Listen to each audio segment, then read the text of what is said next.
A gente vive falando uns termos meio estranhos aqui nos vídeos, umas coisas que parecem código para algumas pessoas, e vocês pediram pra gente lá no Discord pra gente fazer um vídeo explicando o que são esses termos diferentes, esses termos específicos que a gente fala de programação, de 3D, de games em geral. Então hoje a gente vai explicar todos que a gente conseguiu lembrar, pelo menos, né, gente? Se liga nesse vídeo.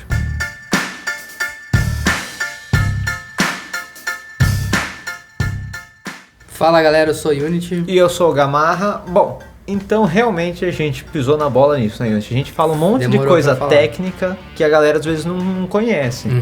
Então esse vídeo aqui é pra fazer meio quase que um dicionário de termos. Diria que sim. Um dicionário de termos de game dev aí que você precisa saber. Até legal, porque tem muito termo que às vezes é de um universo, por exemplo, meu de 3D, que um cara de programação não vai conhecer, e vice-versa, a mesma coisa, só que se a gente tá conversando para resolver um problema, se você souber esses termos, a conversa vai fluir muito mais, porque eu vou poder falar, eu vou te enviar um FBX, ou sei lá porquê, se você tá colocando personagem no jogo, programando e tudo mais, e tá dando problema em alguma coisa, você até consegue falar, tipo, tá dando problema em tal coisa, porque você já entende o que é, daí o artista já vai saber o que ele tem que mexer. Então acho que é bem válido todo mundo aí acompanhar. Então vamos começar então por uns mais gerais, certo, Unity? Tá com a colinha aí na mão? Tô com a colinha. O primeiro deles é o GDD. GDD. O que é o GDD, Unity? GDD é o Game Design Document, que é o documento que contém todas as informações sobre o game, né? Então, assim, o que vai ser o game, como que ele vai funcionar, tudo que você imaginar, o game designer vai escrever esse GDD pra passar pro resto da equipe, pra eles saberem o que tem que programar e modelar, enfim. É um documento que vai falar tudo sobre o jogo. É aquele TCC que você faz no final da faculdade. Se o seu jogo for um TCC, vai ter tudo ali, tipo, todas as fases, o que é, como que vai ser, quanto tempo vai levar, o que vai acontecer em tal ponto. Características do personagem, se a câmera é top-down, terceira pessoa, primeira pessoa, tudo. Todos os detalhes não só coisas do jogo, mas coisas técnicas do jogo, né? Tipo, quantos espaços ele vai ter no inventário, sim, tudo. Bem detalhezinho, né? Então isso é bem importante pra vocês saberem.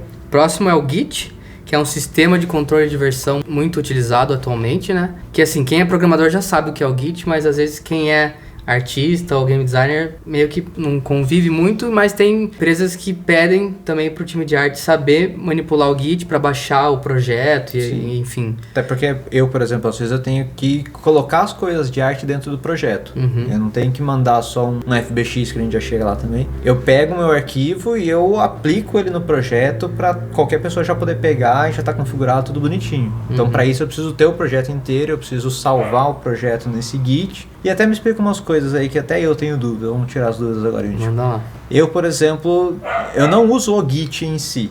Eu uso um tal de Source Tree e um tal de Perforce. Mas eles estão... O Perforce já seria tipo um concorrente do Git. É outra... É outro sistema. Tem o Perforce, tem o Subversion, aí tem o Git. Todos fazem a mesma coisa. É um sistema de controle de versão, mas que nem tem o Dropbox, tem o Google Drive, são de empresas diferentes e cada um tem sua característica, né? Tipo, o Perforce, ele é melhor para jogos muito pesados. Então, se você está fazendo um projeto de Unreal, por exemplo, provavelmente eles vão usar o Perforce. E projetos web, coisa de programação mais pura, 100% usaria o Git. Mas jogos na Unity também roda bem no Git. E aí tem o Git LTS, mas não vamos entrar muito em profundidades. O problema do Git é justamente esse, né? Dele não conseguir lidar bem com arquivos pesados. E aí foi criado o Git LTS, que seria uma maneira separada de armazenar esses arquivos. Mas tem outros softwares ou... o Source Tree seria só uma interface para você manipular o Git sem ter que ficar dando aqueles comandos todos. É uma maneira para artista até conseguir mexer de uma eu também uso o Source Tree. Eu não fico lá sofrendo, lembrando de comando não. Isso aí não faz muita diferença não. Você meio que escolhe. Legal. Bom, vamos pro próximo então. UI, né?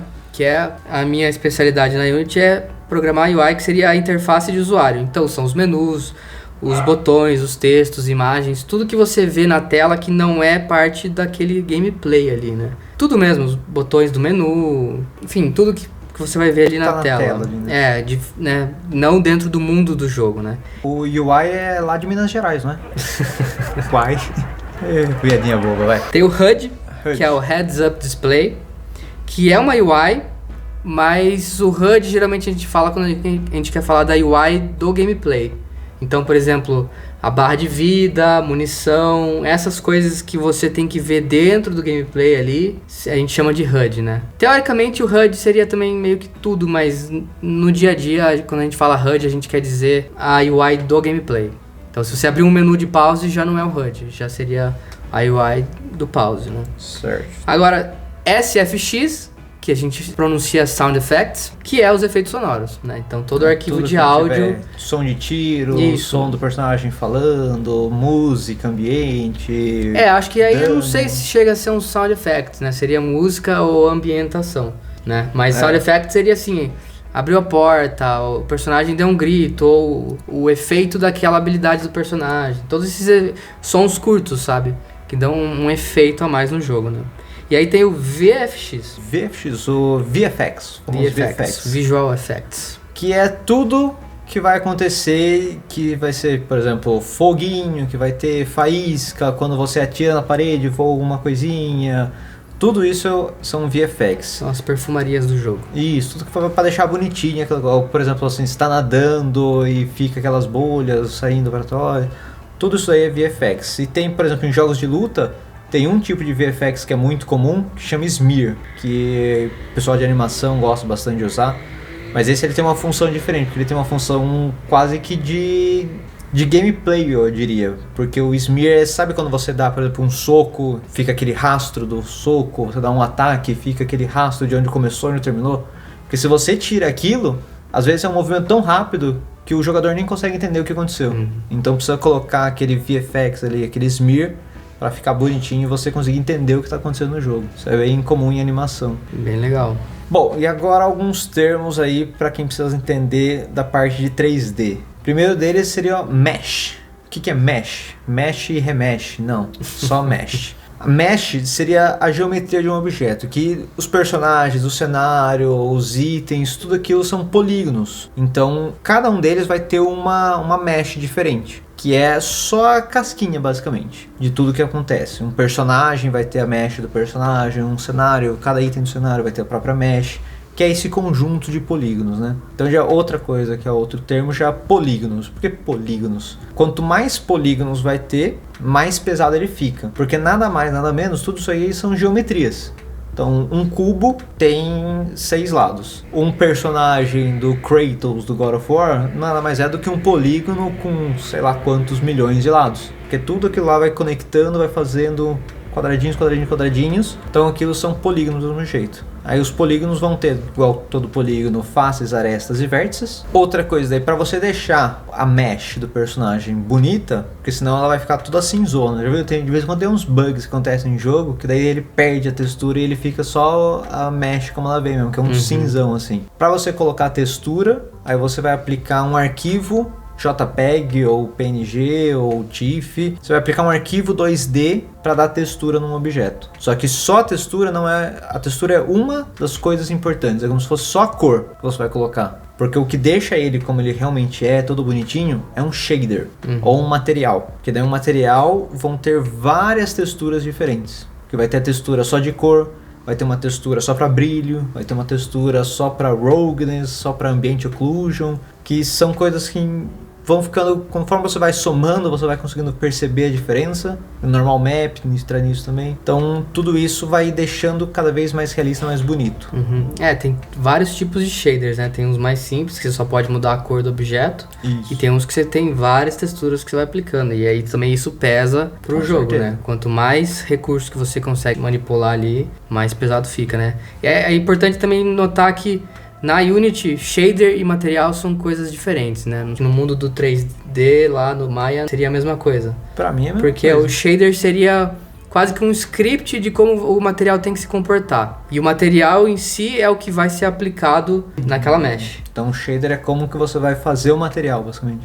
O shader é o core do material. Então, tanto que você consegue criar vários materiais em cima daquele shader. Então, por exemplo, o shader vai dizer qual é a cor e vai ter uma textura que você pode colocar em um normal map, por exemplo. Então essas três coisas você pode criar um material que tenha a textura X, Y, Z lá. E aí você pode criar outro material em cima do mesmo shader e mudar essas três opções. Então você tem lá um material... Instância, basicamente, material. É como se fosse isso. Então você tem um material que é vermelho e você cria outro que é verde, por exemplo. Entendi. Só que os dois são feitos a partir do mesmo shader. Isso na Unity, né? Mas acho que imagino que deve ser padrão em todos os lugares, tá? Bom, a gente falou até algumas coisas que, por exemplo, o Normal Map a gente falou pra galera entender. O Normal Map ele serve pra você colocar um relevo onde não tem esse relevo. Porque é pra você deixar mais leve, por exemplo. Então eu posso pegar, por exemplo, uma face só, que é basicamente o polígono mais leve que poderia ter. Porque seria só ali 4 arestas e uma face. E eu posso colocar um normal map que tenha um desenhinho no meio. Pra que daí se eu olhar vai parecer que aquilo lá tá ou afundado ou saindo pra fora. Mas aquilo lá não tá, não foi modelado aqui. O famoso efeito de achar que a parede é de tijolo por causa do normal map. Ninguém foi lá e... Bom, talvez alguns jogos façam isso, mas a 99,9% vai colocar um normal map em cima pra dar aquele efeito que tem o tijolo saindo, o tijolo... Se você chegar bem perto, assim, olhar de lado, ver que é liso. Exatamente, porque é um normal map aquilo. Serve pra quê? Pra deixar mais leve. Porque se fosse modelar na mão todo isso aquilo ali, vai ficar muito pesado. Talvez com o Unreal 5 agora, isso vire uma realidade. Mas por enquanto, a gente usa normal map pra quase tudo. Falando em normal map, tem uma parte importante também, que é a normal. Normal não tem nada a ver com normal map. Lembra que eu expliquei lá atrás da mesh? Que é um polígono grandão? Esse polígono ele é oco. Ele não é maciço. Ou seja, se você conseguir entrar com a câmera por dentro, você vai ver ele ali por dentro inteiro preto. A não ser que isso seja um material que seja renderizável dos dois lados. Mas normalmente ele vai ficar ali inteiro preto. Então, às vezes, você quer inverter a normal. Que basicamente a normal seria qual lado que eu deveria renderizar, qual lado que é a frente então, tipo, da mesh. Quando você entra no objeto, se não, a normal é fora, você não vê o objeto. Como se ele ficasse invisível. Eu não sei nas engines exatamente como funcionaria, mas no Maya, por exemplo, ele vai ficar preto. Tanto que às vezes você percebe que tem algum problema num personagem, em algum cenário, alguma coisa, porque tem uma face preta ali, porque enquanto estava modelando, por algum motivo, você inverteu uma normal, sem querer às vezes. Às vezes você vê algum bug, assim, tem uma coisa ali no meio do personagem, num cantinho, às vezes um pedacinho assim, que tá preto ali, é porque aquela normal tá invertida. É um errozinho que pode acontecer. Até se você é o programador, tá vendo alguma coisinha ali bizarra que tá acontecendo, fale pro seu artista para ele checar os normais do objeto, que daí ele vai falar, pô, o cara manja aqui. Uma coisa que a gente sempre fala bastante aqui também é rig. Rig basicamente seria todos os controladores de um personagem para ele poder se mover. Porque você vai criar um personagem lá modelado, ele vai ficar lá durão, assim. Aí como que eu faço para ele poder se mexer, poder falar? Seria tipo os ossos, né? Não só os ossos seria um joint. O joint seria literalmente o osso, que daí você coloca em cada ponto e ele vai poder mover, né? Mas um rig, eu posso fazer, por exemplo, além dos ossos, controladores para eu conseguir controlar esses ossos. E eu posso colocar formas de eu conseguir controlar esses ossos de uma maneira mais fácil. Posso, por exemplo, sem ter que mexer um por um ao mesmo tempo. Exatamente. Eu posso fazer, por exemplo, um comando que ele abre e fecha a mão inteira já do personagem. Ao invés de eu vir aqui em cada um e fechar, eu posso colocar um slide ali, tipo abrir e fechar a mão. Ou eu posso colocar, por exemplo, esticar e voltar. Enfim, várias formas diferentes que cada personagem provavelmente vai precisar de uma coisa específica ou não. Mas ele envolve os controladores, porque tem muita coisa complexa para você mexer o personagem. Então, basicamente, o rig são todos os controladores do joint. O que mais? FBX é muito importante. Porque todo mundo vai entender um pouco de FBX, que trabalha na indústria, por exemplo, Unity. O programador tem que saber o que é FBX, sim. Ele é um arquivo que quase que universal. De um modelo 3D. De um modelo 3D, porque é um arquivo que ele consegue levar a mesh, no mesmo arquivo ele consegue colocar o esqueleto, e no mesmo arquivo ele consegue colocar a animação. Se eu mandasse, por exemplo, um OBJ, ele só conseguiria enviar a mesh, ele não conseguiria enviar então para objetos inanimados, por exemplo, uma cadeira. Você poderia mandar um OBJ que eu conseguiria abrir, provavelmente na engine, e não eu conseguiria usar normal. Mas se ele vai ter um esqueleto, se ele vai ter mais informações, aí eu tenho que mandar um FBX. Em termos de qualidade, a mesh é igual nos dois. A mesh é a mesma coisa nos dois. Entendi. Outra coisa também que aparece bastante é o tal do PBR, que ficou famoso há algum tempo atrás, que nada mais é do que uma maneira mais realista de renderizar as coisas. É um cálculo matemático que eles fizeram para realmente ver como que a iluminação bate num tipo de material diferente, vai refletir isso, então você consegue simular muito bem metais, vidros, essas coisas, com a técnica do PBR. E ele fez tudo isso de uma maneira mais leve. Então foi um grande salto de tecnologia a gente conseguir ter esse PBR nas engines, porque Porque antes era tudo calculado ali na força bruta. Então isso aí já conseguiu facilitar bastante a vida e os jogos conseguiram ficar bem mais leves por causa disso. Outros termos que você vai ouvir bastante, que esse talvez a galera até conheça, por exemplo, loop. Loop seria, por exemplo, toda uma animação que ela precisa ficar se repetindo infinitamente. Porque... Sem você perceber onde acaba e começa. Exatamente. Ou até você pode até perceber, conforme vai ter, por exemplo, sempre vai ter um ciclo de personagem respirando. Você percebe que ela repete, mas você não sabe onde exatamente é o ponto inicial e o final. Exatamente. Você só sabe que ela vai se repetindo, né? Que seria, por exemplo, um personagem idle, que fala que é ele parado, vivo, um personagem... Ou, por exemplo, se eu vou dar um soco, ou um jogo de luta, esse soco ele vai começar e terminar no mesmo ponto. Isso define um loop, começar e terminar no mesmo lugar. Então eu posso ficar dando um soquinho ali infinito, que não tem problema. Agora, se eu fosse fazer uma animação que eu dou um soco e depois levanto, já não é um loop. Porque eu termino em pé e eu começo sentado. Isso é bem importante, porque se o seu loop tiver com problema, ferrou, porque o jogo vai ficar uma tranqueira depois. Porque todo mundo vai perceber que aquilo do nada faz uns assim. Tipo. Tem uns jogos mal feitos que você percebe exatamente. Essas coisas, né? E o V? O V também, clássico para dar bug nos jogos, clássico para dar problema. Que lembra que eu expliquei a mesh do personagem? Ele é um polígono gigantão, só que ele é um polígono em 3D. E o arquivo de textura que eu vou mandar depois é um arquivo 2D. Então como que eu faço para um arquivo 2D encaixar numa coisa 3D? Então eu tenho que fazer um mapa da mesh dela em 2D. Então é basicamente um mapa mundi, assim. Imagina que a gente pegou um mapa mundi do tamanho do mundo em escala real. Se a gente pegasse esse mapa mundi e colocasse certinho em volta ali, todos os continentes ficariam certinho em volta desse daí, porque eu consegui envelopar ele certinho. É a mesma coisa um UV, como você sabe aqueles tapetes de couro de boi, imagina que é exatamente, você não cortou nada. Às vezes não faz sentido vendo a imagem em 2D, só que a hora que ela aplica naquela mesh fez todo sentido. Exatamente, né? Porque daí ele vai pegar tudo essas curvinhas aqui, vai abrir, vai ficar abrindo, pra quando eu conseguir pintar isso daí e entrar no personagem, ele vai envelopar aquilo e daí vai fazer sentido. Então essa é uma maneira de você colocar uma única textura num objeto complexo inteiro. Exatamente. Sabe em jogo, quando você tá vendo alguma coisa e de repente tem uma parede, alguma coisa assim, que ficou tipo um escorregadão assim gigante, umas faixas enormes, é um UV com problema aquilo. Porque aquele UV, aquele polígono ali, aquelas faces daquele maior polígono, do que deveria ser para aquele UV. Ou menor do que, por exemplo, se tiver maior, provavelmente vai estar pequenininha as coisas. Então se tiver pequeno, os pixels que estão na imagem 2D, imagina que você tem uma foto 2048 por 2048. E uma das faces, por exemplo, está muito pequena. E é uma face, por exemplo, que seja isso daqui do personagem. Só que todo o resto ocupa uma quantidade de pixels maior e aquele pedaço grande ocupa menos pixels. Então aquele pedaço ali vai ficar com a qualidade reduzida.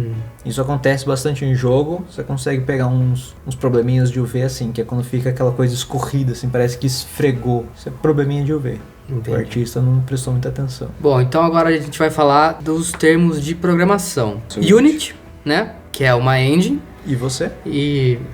Também.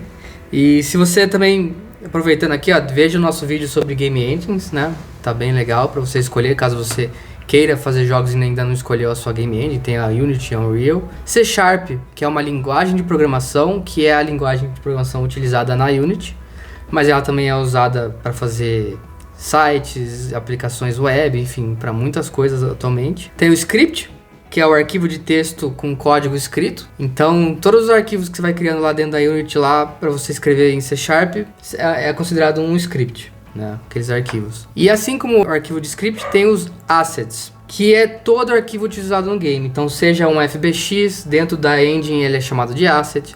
Os sons, as imagens, prefabs, tudo que está dentro do projeto ali é considerado um asset. Bug, acho que a gente já falou muito sobre bug. Que bug é um erro no jogo, né? Então, principalmente na programação, tem muitos bugs que a gente tem que achar. Mas também pode acontecer bugs na arte, tipo esse lance do V e outros tipos de bugs, né? Do personagem devia estar em loop ou não tá, isso é um bug. Bug é tudo aquilo que acontece que não deveria, né? Então, às vezes você acha que é um bug, mas é uma feature. Feature, que é o quê? É uma característica, uma qualidade do jogo. Então assim, o personagem quando pula deve dar um gritinho. Isso é uma feature. O loop tem que ser imperfeito de propósito, porque aqui é pra mostrar que tá alguma coisa zoada. Aí já deixa de ser um bug e vira uma feature. Então, às vezes a diferença entre um bug e uma feature é se tá de acordo com o GDD ou não. Sim, se é intencional ou não. Tem jogo que aquilo é uma feature, tem jogo que aquilo é um bug. Então, depende. Normalmente é fácil, né? Normalmente as coisas são bugs. Debugar, que é o termo de encontrar um bug. Existem ferramentas que ajudam você a debugar o código, principalmente, né? Que você consegue ver o valor das variáveis e tal. Não vou me aprofundar aqui em programação, mas assim, que ajudam muito. Por exemplo, eu uso o Visual Studio para debugar, e aí você consegue ver os valores, e aí você descobre, opa, aqui era para estar outra coisa, então o erro tá lá para cima. E aí você vai debugando e descobrindo onde tá a origem do bug. Então, por exemplo, tá acontecendo uma coisa, você sabe que aquilo tá acontecendo errado. Então você tem que entender o porquê que aquilo tá errado. Por que tá errado? Aí você acha, ó, tá dando erro aqui, mas às vezes o problema não é ali, aquilo é só um sintoma. Então, o bug tá vindo daqui e que tá causando esses erros. Então, tinha um bug esses dias na minha empresa que tava criando 9 vezes a UI, uma em cima da outra, assim, o minimap tava tudo assim. Só que o problema era que o servidor tava mandando 9 vezes a resposta. Então, o problema não era nem no jogo, era no servidor, e o jogo recebia 9 vezes, aí ele criava a fase 9 vezes. Aí construía tudo em 9 vezes, aí o jogo ficava com 2 FPS. Tava pesado pra dentro. Aliás, FPS, frames per second. Aproveitando. Ou first person shooter. Também, aí é pra complicar, né? Mas quando você tá projetando um jogo e fala quanto que tá o FPS, quer dizer frames per second, ou seja... Quantas fotinhos estão acontecendo a cada segundo? Então, dependendo do jogo, é aceitável ter 60, tem jogo que é feito pra rodar em 144, mas assim, se você vai rodar um jogo a menos de 30... sabe? Então é uma maneira de você ver, tá pesado ou não tá pesado a partir do FPS. Na verdade, no GDD já fala, ó, esse jogo tem que rodar bem em 90 FPS. Aí a galera, o programador e os artistas se vira pra otimizar pra isso aí, né? Então, como eu falei de IDE, que é um editor de código, ele é um ambiente de desenvolvimento integrado que você usa para editar código e criar softwares, né? No caso da Unity, a gente literalmente usa como um editor de texto. Então, tanto que eu poderia pegar o script e abrir ele num bloco de notas e editar lá. Mas ele é mais complexo que isso, porque o IDE permite você debugar e linha a linha, vendo as coisas. Ele compila o código, enfim. Já é algo mais complexo, mas esse é o que o IDE faz, né? E build, que é muito comum também usar esse termo, é o jogo compilado, ou seja, o jogo já processado, tudo pronto, ele gera um arquivo e a pastinha dele, para você conseguir jogar ele e testar. Sem ter que estar dentro da Unity, por exemplo. Você quer mandar o jogo pro game designer ou pros testers. Não necessariamente um instalador, ele só é um executável. Um executável, certo. É que o executável vem com umas pastas junto também, que vai, né, ter todos os arquivos necessários do jogo. E a build final seria a versão final que vai para as stores, então seja Steam, Play Store e App Store. É basicamente isso, ó. Quando você ouvir falar de build já sabe que é o jogo já pronto ali para jogar sem ter que depender mais da engine e coisa e tal. Bom, galera, se ficou faltando algum termo, pedimos desculpas, esses foram os que nós conseguimos lembrar na hora de fazer aqui o roteiro, mas deixa aí nos comentários que a gente vai fazer uma parte 2 aqui, porque provavelmente a gente esqueceu bastante coisa. Já é um vídeo longo, né? Imagina se fosse por tudo realmente. Aos poucos a gente vai lembrando, a gente faz uma parte 2, parte 3, quantos precisarem.